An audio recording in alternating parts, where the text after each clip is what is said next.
ST અનામત અંગે supreme કોર્ટના કાયદા બાદ ભારે વિરોધ વંટોળ ઊભો થવા પામ્યો છે. વિવિધ આદિવાસી સમાજના સંગઠનો અને રાજકીય પક્ષો દ્વારા આજરોજ ભારત બંધને એલાન આપવામાં આવ્યું હતું, જેની અસર દાહોદ જિલ્લામાં જોવા મળી હતી. આ દ્રશ્યો કતવારા નગરના છે. આ કતવારા નગરમાં પણ આદિવાસી સમાજના લોકો દ્વારા વેપારીઓને દુકાન બંધ કરાવવા અપીલ કરી હતી. જોકે મોટાભાગના વેપારીઓએ આજરોજ પોતાના ધંધા રોજગાર બંધ રહેતા કતવારાએ પણ આ ભારત બંધને સમર્થન આપ્યું હતું અને મોટાભાગના ધંધા રોજગાર બંધ રહેવા પામ્યા હતા. આદિવાસી સમાજના તેમજ અન્ય એસટી સમાજના લોકો ભેગા થઈ રેલી સ્વરૂપે કેન્દ્ર સરકાર અને સુપ્રીમ કોર્ટના આ ચુકાદાને લઈને ભારે સૂત્રોચ્ચાર પોકાર્યા હતા.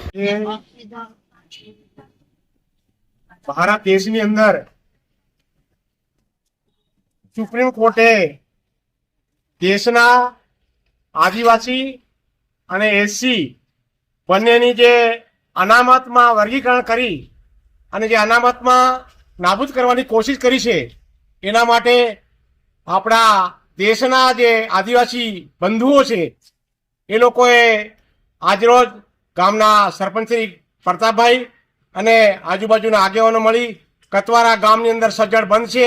કારણ કે આ જે આદિવાસીઓની જે અનામત એસસીની જે કાપવાની જે કોશિશ કરી છે, એના માટે ભારત બંધનું એલાન આપ્યું છે. એમાં દરેક આદિવાસીઓએ સહયોગ કર્યો છે. થેન્ક યુ, આભાર.